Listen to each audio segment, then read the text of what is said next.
Hello students, welcome in Standard 9 subject Science and Technology Part 2. In that we have started topic number 16, Heredity and Variation.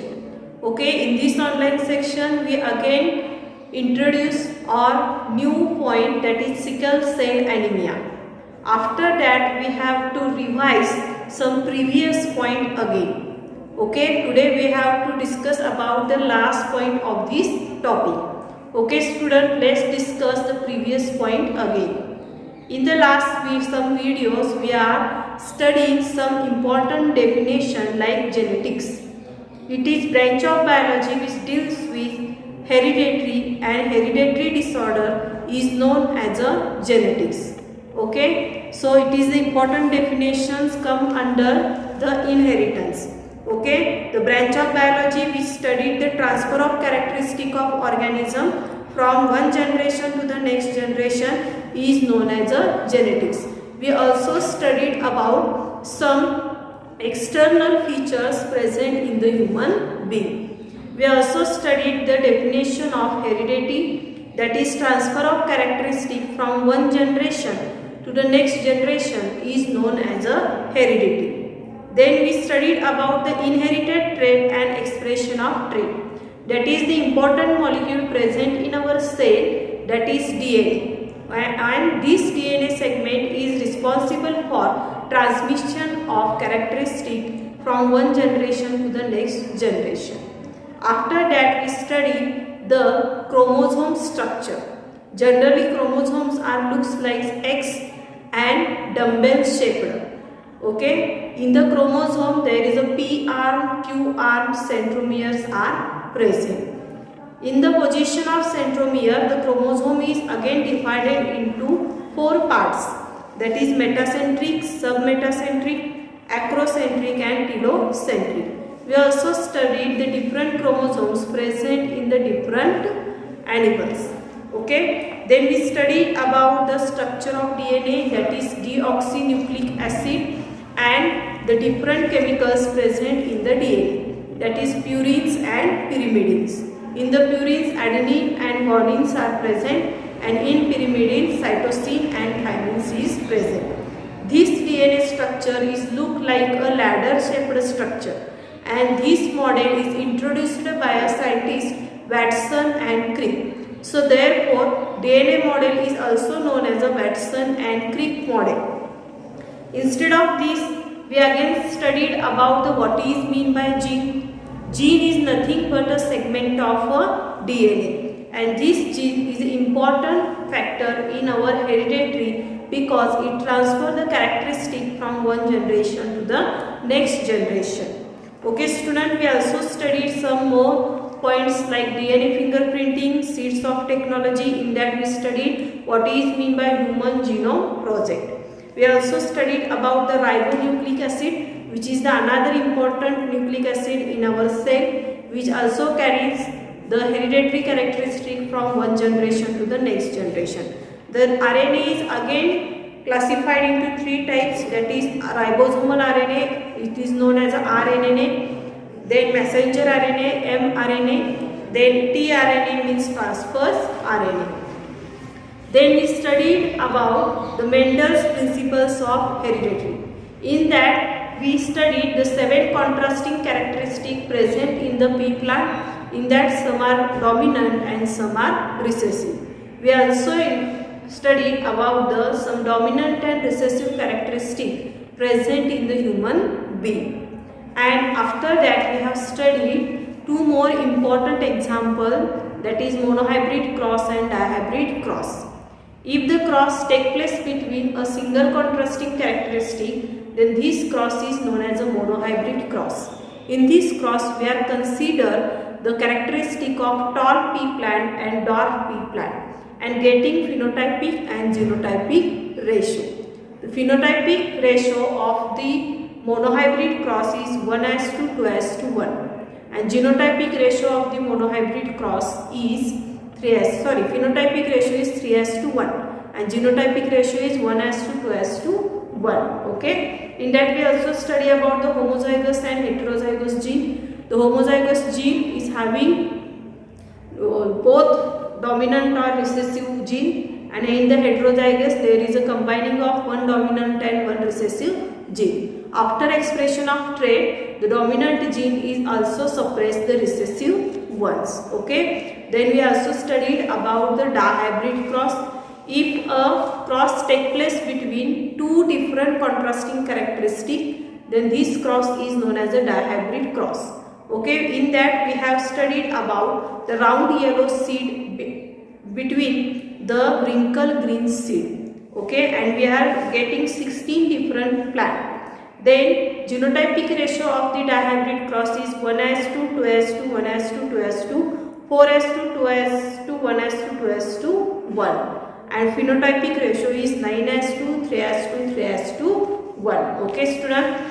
Most of the girls are solving this example monohybrid and dihybrid cross and send me this reply. Okay, so best of luck for all you students. The remaining students are also solve this monohybrid and dihybrid cross and send me your screenshot. Okay. Then next we have to study about the genetic disorder. The genetic disorder generally happens in a chromosome and chromosomal sequence. Okay.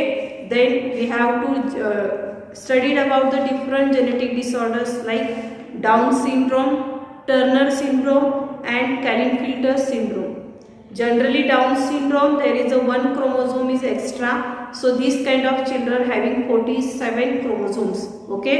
Some symptoms are already studied, that is the flat nose, scanty hair, single horizontal crisis or palm, and lifespan is about 16 to 20 years. Then in the Turner syndrome, it is also known as a monosomy syndrome. It is generally present in the female. One X chromosome is lack. Okay. So in this the symptoms are these females are sterile, improper growth of reproductive organ. We also studied about the Klinefelter syndrome. It is found in male. Then it having the 44 plus XY chromosome. So therefore one chromosome is extra. So it is these males are also sterile and reproductive organs are not well developed. Okay. The next we have to study about the disease occurring due to the mutation in single gene. In that we studied the albinism. Okay, student. These are the previous point we have to study in last some videos. Today we start a new point, that is the disease occurring due to the mutation in single gene. In that we study the sickle cell anemia. Okay. तर विद्यार्थी मित्रांनो बघा, बरेचसे points आपण या आधीच्या व्हिडिओमध्ये cover केलेले आहेत आणि आज या पाठातला आपण शेवटच्या भागाकडे जात आहोत, सिकल सेल ॲनिमिया, की जे म्युटेशन जीनमध्ये म्युटेशन झाल्यामुळे होतं. तर आता नक्की सिकल सेल ॲनिमिया म्हणजे काय आपण आता अभ्यासणार आहोत. Even minor change in a molecular structure of protein and DNA may leads to the disease or disorder. बघा काय म्हटलेलं आहे, DNAच्या सिक्वेन्समध्ये कोणताही मायनर चेंज झाला तर त्याच्यामुळे हा डिसीज होऊ शकतो. मग एक्झाम्पल दिले, नेमकं चेंजेस होतात म्हणजे काय होतं, the normal haemoglobin has the glutamic acid and 6th amino acid in the molecular structure. However it is replaced by valine. बघा काय म्हटलेलं आहे, न्यूक्लियोटाइडचा सिक्वेन्स ठरलेला असतो. जर आपण हिमोग्लोबिनचा सिक्वेन्स बघितला तर त्याच्यामध्ये ग्लुटॅमिक ॲसिड असतं आणि 6th पेअरिंगला काय असतो, अमायनो ॲसिड असतो. परंतु जर अमायनो ॲसिडच्या ऐवजी तिथं जर व्हॅलिन तयार झाला तर तिथं जेनेटिक सिक्वेन्स बदलतो आणि हा जेनेटिक सिक्वेन्स बदलल्यामुळं जो डिस्क शेप्ड RBCs असतो, म्हणजे रेड ब्लड सेल असतो किंवा त्याला इरिथ्रोसाइट्स असं म्हटलं जातं, तो डिस्क शेप्ड स्ट्रक्चर प्लेटलेट्सचा किंवा त्या लाल पेशींचा बदलतो आणि तो विळ्यासारखा होतो, म्हणून त्याला सिकल सेल ॲनिमिया असं म्हटलेलं आहे. Okay. The shape structure of haemoglobin molecules are changes due to these erythrocytes or red blood corpuscle which are normally biconcave become a sickle shaped. This condition is known as a sickle cell anemia. The oxygen carrying capacity of hemoglobin in such an individual is very low. Okay, those having sickle cell anemia, the symptom is that in this individual or person the oxygen carrying capacity is less because the original shape of red blood cells are converted into the sickle shape. So therefore the oxygen carrying capacity of the cell is decreases. In this condition the clumping and thereby destruction of erythrocytes occur most often. Generally sickle cell anaemia झाल्यानंतर जो आरबीसीचा shape बदलतो त्याच्यामुळे काय होतं, clumping mechanism काय होते, हळूहळू कमी होत जाते. आता नेमकं क्लम्पिंग मेकॅनिझम म्हणजे काय बघा विद्यार्थी मित्रांनो, आपल्याला जर खरचटलं तर आपल्याला रक्त येतं आणि काही कालांतराने काय होतं, तिथं रक्ताच्या गुठळ्या तयार होतात आणि जखम बरी होते आणि रक्तप्रवाह सुद्धा थांबतो. तर हे जे आहे रक्त गोठण्याची जी प्रक्रिया आहे त्याला क्लम्पिंग मेकॅनिझम असं म्हणतात. आणि सिकल सेल ॲनिमिया झालेल्या पेशंट्समध्ये ही क्लम्पिंगची जी मेकॅनिझम असते ती नॉर्मल व्यक्तींच्या पेक्षा कशी असते, खूप कमी असते. As a result, blood vessels are obstructed and circulatory system, brain, lungs, kidney, etc. are damaged. मग क्लम्पिंगची मेकॅनिझमच होत नसल्यामुळं जे आंतरिंद्रिय आहेत किंवा इंटरनल ऑर्गन्स आहेत त्याच्यावरती त्याचा बॅड इफेक्ट होतो. कारण ऑक्सिजनच नाही गेला तर कुठलीही सेल आपली मेटाबॉलिक ॲक्टिव्हिटी स्टार्ट करू शकत नाही. आणि सेलची मेटाबॉलिक ॲक्टिव्हिटी जर थांबली तर नॅचरली त्याचा इफेक्ट, बॅड इफेक्ट हा सर्व अवयवांच्यावरती होत असतो. Sickle cell anemia is a hereditary disease. It occurs due to the change in a gene during constipation. बघा काय म्हटलेलं आहे, हा अनुवांशिक रोग आहे आणि एखाद्या व्यक्तीला जर सिकल सेल ॲनिमिया झालेला असेल तर दुसऱ्याला त्याचं काय होऊ शकतो, इन्फेक्शन होऊ शकतं आणि त्याच्या पुढच्या जनरेशनमध्ये तो रोग येऊ शकतो. If the father and mother both affected by sickle cell anemia of they are carried this disorder, their offsprings are likely suffer from this disease. बघा जर आई वडिलांना सिकल सेल ॲनिमिया असेल तर 100% त्यांच्या पुढच्या येणाऱ्या पिढीमध्ये सुद्धा हा आजार असणार आहे. Hence marriage between the person who are carriers or sufferer from the sickle cell anemia should be avoided. मग काय म्हटलेलं आहे बघा, ज्यांना सिकल सेल ॲनिमिया झालेला आहे किंवा जो सिकल सेल ॲनिमिया झालेला कॅरियर आहे अशा व्यक्तींनी काय करू नये, परस्परांशी विवाह करू नये. कारण त्यांच्या पुढच्या प्रोजिनीमध्ये निश्चितच ते डिफेक्टेड जीन काय होतात, कॅरी होतात आणि सिकल सेल ॲनिमिया असणारी पिढी जन्माला येऊ शकते. Okay, then some more about the sickle cell anaemia. In Maharashtra there are more than 2.5 lakh people suffering from the sickle cell anemia and about 21 districts including 11 districts from the Vidarbha and affected by this disorder. बघा काय म्हटलेलं आहे, जर आपण महाराष्ट्रात त्याचं प्रमाण काढलं तर जवळजवळ 2.5 लाख लोकांना सिकल सेल ॲनिमिया आहे. मग जी व्यक्ती सिकल सेल ॲनिमिया सफरर आहे किंवा कॅरियर आहे त्यांच्याकडून जर का पुढच्या पिढीमध्ये संक्रमित होऊ शकतं आणि याचं प्रमाण वाढू शकतं. मग प्रिकॉशन्स काय घेऊ शकतो आपण, की ज्यांना हा डिसीज आहे किंवा जे हे डिसीज कॅरियर आहे अशा लोकांनी परस्परांमध्ये विवाह काय केलं पाहिजे, टाळलं पाहिजे. म्हणजे जेणेकरून पुढची जी पिढी जन्माला येणार आहे ती सिकल सेल ॲनिमिया असणार नाही. नेक्स्ट बघा काय म्हटलेलं आहे, there are 2 types of person affected by the sickle cell anaemia. Sickle cell anaemia carrier means their genes are A and S, and sufferer from the sickle cell anemia their gene type is SS. जसं आपण genetic example सोडवतो त्या पद्धतीने इथे sickle sale ॲनिमियाचे gene represent केले AS आणि SS ने. Then what is the symptom of sickle cell anemia? The swelling of hand and legs, pains in joints, severe general body aches, frequent colds and cough, constant low-grade fever, exhaustion and pale face and low hemoglobin content. हे त्याचे symptoms आहेत की pale face असतो, exhausted म्हणजे यांना जास्त दगदग सहन होत नाही कारण ऑक्सिजन कॅरिंग कॅपॅसिटी कमी असते. त्याच्या व्यतिरिक्त यांना सतत ताप असतो किंवा हिमोग्लोबिनची लेवल या मुलांच्यामध्ये सतत कमी असते. हे सिम्पटम्स आहेत त्याचे.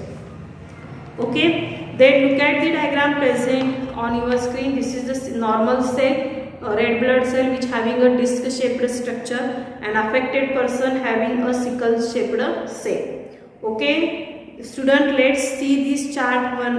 Okay, their symbol AA represent by normal person, AS represent carriers, and yes is a sufferer. इथं काय म्हटलेलं आहे, दोन्ही कॅपिटल ए असेल तर तो नॉर्मल व्यक्ती आहे ज्याला सिकल सेल ॲनिमिया झालेला नाही आहे. AS म्हणजे काय, त्याच्यामध्ये सिकल सेल ॲनिमिया कॅरियर आहे, म्हणजे तो व्यक्तीला स्वतःला सिकल सेल ॲनिमिया झालेला नाही आहे, परंतु त्याच्या जीनमध्ये कॅरियर जीन्स आहेत, ते रिप्रेझेंट करतं ASनी. आणि दोन्हीही यस असेल तर याचा अर्थ काय, त्या व्यक्तीला स्वतः सिकल सेल ॲनिमिया झालेला आहे. व पॉसिबिलिटीज काय आहेत, अशा व्यक्तींनी जर लग्न केलं तर त्यांच्या पुढच्या जनरेशनमध्ये किती % सिकल सेल ॲनिमिया मुलांना असू शकतो, त्याचं पर्सेंटेज ह्या चार्टमध्ये दिलेलं आहे. First, if both the parents are normal then progeny become normal. आई वडिलांना कुणालाच सिकल सेल ॲनिमिया नाही आहे तर त्यांच्या मुलांना सिकल सेल ॲनिमिया असणार नाही. Next, man is AA or carrier और woman is a normal or carrier. आई वडिलांच्यापैकी एखादा जरी काय असेल, कॅरियर असेल, त्यांना स्वतःला सिकल सेल ॲनिमिया नाही आहे परंतु त्यांच्या आई वडिलांच्याकडून कॅरियर जीन आलेला आहे सिकल सेल ॲनिमियाच्या, तर अशा वेळी 50% प्रोजेनी ह्या नॉर्मल असणार आहेत आणि 50% ह्या काय असणार आहेत, कॅरियर असणार आहेत. नेक्स्ट बघा, जर नॉर्मल आहे एक व्यक्ती म्हणजे वडील नॉर्मल आहेत आणि आईला सिकल सेल ॲनिमिया झालेला आहे, किंवा आई नॉर्मल आहे आणि वडिलांना सिकल सेल ॲनिमिया झालेला आहे, तर अशा वेळी all progeny will be carrier. तर त्यांना जन्माला येणारी सर्व अपत्ये कसे असणार आहेत, सिकल सेल ॲनिमियाचे कॅरियर असणार आहेत. म्हणजे स्वतः त्यांना सिकल सेल ॲनिमिया असणार नाही परंतु तो सिकल सेल ॲनिमिया कॅरी करणारा जीन मात्र त्या सर्व मुलांच्यामध्ये असणार आहे. मग अशा मुलांनी भविष्यात समजा दुसऱ्या कुठल्या नॉर्मल व्यक्तीशी लग्न केलं तर त्यांच्यामध्ये कॅरियर जीन हे नेहमी काय होत जाणार आहेत, एक्सप्रेस होत जाणार आहेत. नेक्स्ट बघा, दोन्हीही आई वडील कॅरियर्स आहेत, त्यांना स्वतःला सिकल सेल ॲनिमिया नाही आहे परंतु त्यांच्या जीनमध्ये तो डिफेक्टेड जीन आहे, तर अशा वेळी 25% प्रोजेनी ह्या नॉर्मल असणार आहेत, 25% सफरर असणार आहेत आणि 50% कॅरियर असणार आहेत.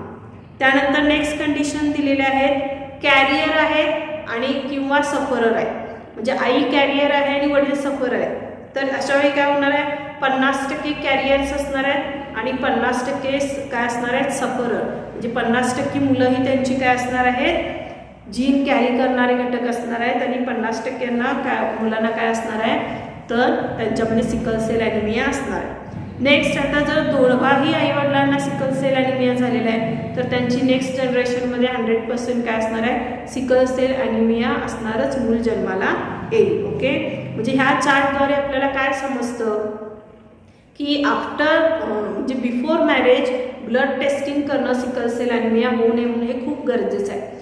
मग ब्लड टेस्टिंगच्या थ्रू जर लक्षात आलं की सिकल सेल ॲनिमिया कॅरियर आहे किंवा सिकल सेल ॲनिमिया असणारी व्यक्ती आहे तर अशाने लग्न करणं टाळलं पाहिजे की जेणेकरून पुढच्या पिढीमध्ये सिकल सेल ॲनिमियाचा डिफेक्टेड जीन संक्रमित होणार नाही. बघा, आपल्या समाजामध्ये जनरली लग्नापूर्वी कुंडली वगैरे बघितली जाते, त्याच पद्धतीनं आपलं हेल्थसुद्धा तितकंच महत्त्वाचं आहे. तर अशा पद्धतीचे डिफेक्टेड जीन टाळण्यासाठी तर काय केलं पाहिजे, ब्लड टेस्ट करणं आवश्यक आहे की जेणेकरून आपली पुढची पिढीमध्ये कुठल्याही प्रकारच्या डिफेक्टेड कॅरियर जीन असणार नाही. ओके, नेक्स्ट बघा, diagnosis of sickle cell anaemia. कशा पद्धतीनं डायग्नॉसिस परीक्षण केलं जातं की सिकल सेल ॲनिमिया आहे किंवा नाही. Under the national health mission scheme the solubility test of diagnosis of sickle cell anaemia is available in all district hospital. Similarly, confirmatory test, diagnosis test, electrophoresis are present. Okay, म्हणजे कुठली test available आहे sickle cell ॲनिमियाला, solubility test and electrophoresis. Okay, objective type of क्वेश्चनसाठी हे लक्षात ठेवायचं आहे. Which 2 types of test are available for diagnosis of sickle cell anaemia? Your answer is solubility test and electrophoresis. Okay, next, study about the remedies of sickle cell anemia. This disease is spread only one way, that is reproduction. Hence, husband and wife should get a blood examined either before marriage or after it. बघा, मी आधीच सांगितलेला आहे, हा जो आहे तो संपर्कजन्य किंवा संसर्गजन्य रोग नाही आहे, तर आई वडिलांच्या जीन्समधूनच तो पुढच्या पिढीमध्ये संक्रमित होतो. मग लग्नापूर्वी ब्लड टेस्ट करणं हे फार आवश्यक आहे किंवा त्याच्यानंतर ब्लड टेस्ट करणं खूप आवश्यक आहे. त्यानंतर नेक्स्ट बघा, a carrier or sufferer should avoid the marriage with another carrier or sufferer. म्हणजे ज्यांना सिकल सेल ॲनिमिया झालेला आहे किंवा जो व्यक्ती सिकल सेल ॲनिमिया कॅरियर आहे अशा व्यक्तींनी परस्परांशी विवाह करणं टाळलं पाहिजे. कारण यांच्यामध्ये जो डिफेक्टेड जीन आहे तो 2 पैकी एका मुलांमध्ये एक्सप्रेसच होणार आहे. म्हणजे त्यांच्या पिढीमध्ये एका बाळाला हे सिकल सेल ॲनिमिया असणारच आहे. म्हणजे ज्या व्यक्तींना स्वतःला सिकल सेल ॲनिमिया झालेला आहे किंवा जो पर्सन सिकल सेल ॲनिमियाचे कॅरियर आहे अशा व्यक्तींनी परस्परांच्यामध्ये विवाह करणं टाळलं पाहिजे. नेक्स्ट बघा, a person sufferer from the sickle cell anaemia should take a tablet of folic acid. मग ज्याला सिकल सेल ॲनिमिया आहे त्यांना फॉलिक ॲसिड घेणं गरजेचं आहे. जनरली फॉलिक ॲसिड कशासाठी दिलं जातं तर हिमोग्लोबिन लेवल वाढवण्यासाठी. हिमोग्लोबिन लेवल वाढली तर रक्तामधलं ऑक्सिजन कॅरिंग कॅपॅसिटी वाढते. मग ह्या व्यक्तीमध्ये मुळातच जे RBCs आहेत त्यांना आपलं स्ट्रक्चर बदललेलं असतं, तो सिकल शेप झालेलं असतं की ज्यामुळे ऑक्सिजन कॅरिंग कॅपॅसिटी या पेशंटमध्ये काय झालेली असते, कमी झालेली असते. मग त्यांच्यामध्ये सतत हिमोग्लोबिन लेवल कमी असते आणि हे वाढवण्यासाठी फॉलिक ॲसिडच्या गोळ्या घेणं गरजेचं आहे. ओके, तर कशा पद्धतीनं सिकल सेल ॲनिमिया झालेल्या व्यक्तीचे पेशंटचे हात कसे असतात हे तुम्हाला स्क्रीनवरती दिसत आहे. So student, this is about the sickle cell anaemia. Okay, in the exam the question like that, write short note on sickle cell anemia. Okay, you have to write the first definition of sickle cell anemia. In the RBCs, their normal disc shaped structure are converted into sickle shaped structure and this is known as the sickle cell anemia. This disease is caused by the defected gene. In the sickle cell anemia, that is the changes in nucleotides are take place in that the glutamine present in the blood is present in the 6th amino acid which is replaced by the valine. That is why the original shape of the red blood cells are changes into the sickle shape and this condition is known as the sickle cell anemia. Then after you have to write the symptoms and remedies for avoiding the sickle cell anemia. Okay, so all of you write down answer like that. Okay, next part is a mitochondrial disorder. What is meant by mitochondrial disorder? Mitochondria is one of the cell organelle present in our cell. If the mitochondrial DNA may also become defective due to the mutation during fertilization, mitochondria are contributed by the egg cell alone. बघा काय म्हटलेलं आहे, जर DNA defect झाला मायटोकॉन्ड्रियामध्ये तर mitochondria काय करतो फर्टिलायझेशनच्या वेळी, तर एग सेलला काय करतो, फर्टिलाइज करतो. ही is the mitochondria disorder are inherited from the mother only. Generally मग हा डिसऑर्डर जो असतो तो फिमेलमध्ये आढळतो. Leber hereditary optic neuropathy is an example of the mitochondrial disorder. आता हे एक रोगाचं नाव दिलेलं आहे की Leber hereditary optic neuropathy is one of the mitochondrial disorder. Generally हे फिमेल्समध्ये आढळतं. Next point is disorder due to the mutation in multiple gene. बघा एखादा जीन डिफेक्ट असेल तर आपल्याला एखादा रोग होतो. कधी कधी काय होतं की अनेक वेळा अनेक ठिकाणी किंवा मल्टिपल जीनमध्ये डिफेक्ट आढळतात. तर अशा वेळी वेगवेगळ्या प्रकारचे रोग होतात. ते कोणते आपण जाणून घेऊया. Sometimes disorder arise due to the mutation in more than one gene. In most such disorder, their severity increases due to effect of individual factors in a fetus. Okay, common example of such a disorder is cleft lip, cleft palate, constricted stomach, spina bifida, etc. बघा बऱ्याचदा तुम्ही अशी मुलं बघितलं असाल की त्यांचे ओठ दुभंगलेले असतात किंवा टाळू जे असतात ते दुभंगलेले असतात. तर हे कशामुळे होतं, जर एकाच वेळी जास्त जीनमध्ये डिफेक्ट झालं तर जन्माला येणाऱ्या बाळामध्ये ह्या काइंडच्या डिसऑर्डर्स असू शकतात. Beside diabetes, blood pressure, heart disorder, asthma, obesity are also polygenic disorder. बघा काय म्हटलेलं आहे, diabetes, blood pressure, heart disease जे आहेत, अस्थमा, ओबिसिटी म्हणजे जे वजन असतं, वजन वाढतं काही जणांचं प्रमाणापेक्षा जास्त, तर हे सुद्धा मल्टिपल पॉलिजेनिक डिसऑर्डर आहे. Polygenic disorder do not strictly follow the Mendel's principles hereditary. This disorder arises from the complex interaction between environment, lifestyle, defect and several genes. बघा जे पॉलिजेनिक डिसऑर्डर्स आहेत ते मेंडलचे रूल फॉलो करत नाहीत. म्हणजे जर carrier किंवा सफरर पॅरेंट्स असतील तर पुढची पिढी कॅरियर किंवा सफरर असेलच असं नाही. ती कशी असते, नॉर्मल सुद्धा असू शकते. त्यामुळे पॉलिजेनिक डिसऑर्डर्स जे आहेत ते मेंडल्सचे रूल फॉलो करत नाही. आता हे जे जीन्स आहेत ह्याच्यामध्ये कशाचा इफेक्ट जास्त होतो, आपण आपलं डेली लाईफ कसं आहे, आपलं फूड, आपलं एक्सरसाइज कसं आहे आणि एन्व्हायरमेंट कसं आहे, या सर्वावरून हे सगळे डिसीज काय असतात आपल्याला होत असतात. म्हणजे एन्व्हायरमेंटल फॅक्टर, आपले लाईफस्टाईल या सर्व कारणांमुळे देखील बरेचसे आजार आपल्याला होऊ शकतात. त्यातलंच म्हणजे हे ब्लड प्रेशर किंवा हार्ट डिसीजेस वगैरे आहेत. Okay student, let's study the last point of this topic. Okay, always remember interrelationship between tobacco addiction and cancer. Okay, here we have to study about the cancer. This is our the next and last point in this chapter, that is cancer. Okay, all of you heard this word cancer. Different kind of cancers are present, that is brain cancer, blood cancers, okay, mouth cancer, lung cancers, etc. Then what is mean by cancer exactly? It is unwanted and uncontrolled growth of cells is known as a cancer. Okay, the different reasons are cancers are found in day-to-day life. Some reasons are we have to discuss here today, that is the consumption of alcoholic substances. Okay, many people consume tobacco either by the smoking or chewing. Consumption of tobacco in any form can causes the cancer. Okay, if you have any kind of addiction, that is generally here mentioned here the tobacco and cigarette. Okay, these are the causes the mouth cancer. Okay, look at the pictures present on your screen. These pictures are about mouth cancer. Okay, this causing by the chewing of tobacco or smoking cigarette.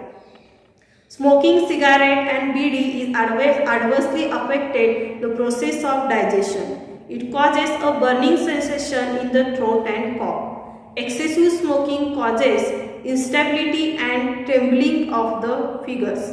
Okay, काय म्हटलेलं बघा, काही लोक जे cigarette किंवा तंबाखू खातात तर त्यांच्यामध्ये बर्निंग सेन्सेशन होतं तोंडाच्या आतमध्ये, आणि ह्या लोकांच्यामध्ये अपचनाचं प्रमाण हे सर्वात जास्त असतं किंवा हातपाय थरथर कापतात. हे काही प्रायमरी सिम्पटम्स आहेत जर टोबॅकोचं कन्झम्पशन जर मोठ्या प्रमाणात होत असेल तर.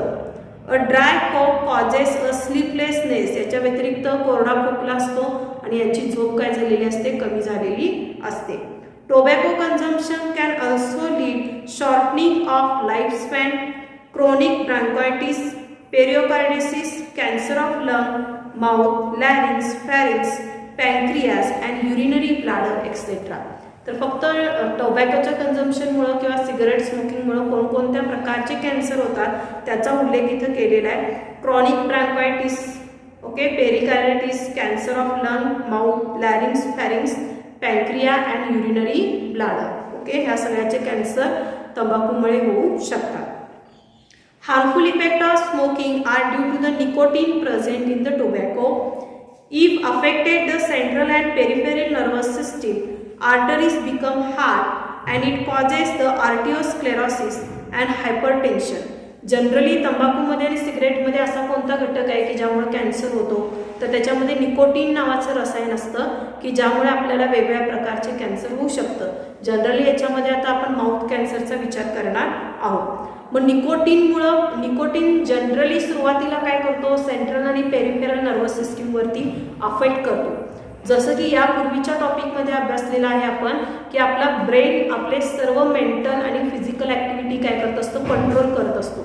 मग ज्या व्यक्ती जास्त स्मोकिंग करतात किंवा तंबाखूचं कन्झम्पशन करतात त्यांच्यामध्ये निकोटीन काय करतो, सेंट्रल आणि पेरिफेरल नर्वस सिस्टीमला म्हणजे डायरेक्ट ब्रेनवरती त्याचा ॲडव्हर्स इफेक्ट होतो की ज्यामुळं या व्यक्तींच्यामध्ये कोणकोणते आजार होऊ शकतात की त्यांच्या आर्टरीज म्हणजे जे शिरा असतात त्या काय होतात हार्ड होतात आणि ज्यामुळे त्यांना कुठला आजार होतो तर आर्टिओस्क्लेरोसिस हा आजार होतो.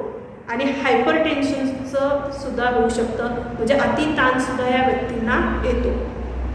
Tobacco smoke contain harmful chemical like pyridine, ammonia, aldehydes, furfural, carbon monoxide, nicotine, sulphur dioxide etcetera. बघा, मग जर स्मोकिंगमध्ये फक्त निकोटीनच असतं का नाही आहे, तर त्याच्या व्यतिरिक्त कोणकोणते हार्मफुल केमिकल्स असतात? Pyridine, ammonia, aldehyde, furfural, carbon monoxide, nicotine, sulphur dioxide, इतके सगळे हार्मफुल केमिकल्स आपण शरीरामध्ये घेतलं जातं ज्या व्यक्ती तंबाखूचं कन्झम्पशन करतात त्या. They causes a uncontrol cell division. Tobacco smoke is full of minute carbon particles which causes a normal tissue of lung to transform into thickened black tissue. तंबाखू जे खाल्लं जातं त्याच्यामध्ये मोठ्या प्रमाणामध्ये किंवा स्मोकिंग केलं जातं त्याच्यामध्ये मोठ्या प्रमाणामध्ये काय असतं? कार्बनचे पार्टिकल्स असतात जे लंग्समध्ये जाऊन काय होतात? साठतात. आपलं लंग कसा एखाद्या स्पंजसारखा आहे. ओके, त्याच्यामध्ये काय होतात? हे कार्बन पार्टिकल्स जाऊन बसतात की ज्यामुळं लंग्सचं जे नॉर्मल कॉन्ट्रॅक्सेशन आणि रिलॅक्सेशन असतं ते काय होतं? हळूहळू कमी होत जातं. बघा, लंग्स हा रेस्पिरेटरी सिस्टीममधला ऑर्गन आहे. जेव्हा जेव्हा आपण श्वास घेतो आणि सोडतो तेव्हा तेव्हा लंग्स कॉन्ट्रॅक्ट होतात आणि रिलॅक्स होतात. आणि यासाठी निसर्गानं लंग्सना कसं बनवलेलं आहे? स्पॉन्जी बनवलेलं आहे, स्पंजसारखं बनवलेलं आहे. आणि जे लोक स्मोकिंग करतात त्यांच्या थ्रू मोठ्या प्रमाणात कार्बनचे पार्टिकल्स हे लंग्समध्ये जाऊन डिपॉझिट होतात, म्हणजे त्या छिद्रामध्ये जमा होतात की ज्यामुळं ह्यांचं नॉर्मल जे कॉन्ट्रॅक्सेशन आणि रिलॅक्सेशन म्हणजे आकुंचन आणि प्रसरण व्हायला पाहिजे लंग्सचं ते होत नाही. परिणामी ऑक्सिजन कॅरिंग कॅपॅसिटी किंवा श्वसन किंवा श्वासोश्वास घेण्यामध्ये या व्यक्तींना त्रास होऊ शकतो. Okay. While the chewing tobacco or tobacco product, much of the excite the absorption into the body. The excessive tobacco consumption may causes cancer of lip and tongues, visual disorder or tumor. To protect one body from the cancer, you must avoid the smoking and consumption of tobacco and tobacco product in any form. बघा काय म्हटलेलं आहे? जर आपल्याला ह्या वेगवेगळ्या कॅन्सरपासून स्वतःला जर दूर ठेवायचं असेल तर कोणतंही अल्कोहोलिक प्रोडक्ट आणि तंबाखूजन्य पदार्थ असेल तर ह्याच्यापासून स्वतःला दूर ठेवलं पाहिजे किंवा व्यसनापासून स्वतःला दूर ठेवलं पाहिजे. Okay student, this is about the cancer. Okay, तर बघा जनरली मग आता याच्यामध्ये एक उपाय त्यांनी सुचवलेला आहे, avoid your self from the tobacco or tobacco like product. म्हणजे तंबाखूजन्य पदार्थापासून स्वतःला दूर ठेवा की ज्यापासून तुम्ही कॅन्सर होण्यापासून स्वतःला वाचवू शकता. याच्या व्यतिरिक्त सुद्धा बरेचसे व्यायाम आहेत, योगासन आहेत. ताणतणाव कमी करण्यासाठी आपण बरेचसं वाचन किंवा इतर छंद जोपासू शकतो की यामुळे सुद्धा बरेचसे आपण काय करू शकतो? कॅन्सर कॉजिंग एजंट जे आहेत ते काय करू शकतो? कमी करू शकतो. So student, here we have completed topic number 16, hereditary and variation. All of you solve exercise in your notebook. See you in next video with next topic, that is carbon compound. Okay student, thank you.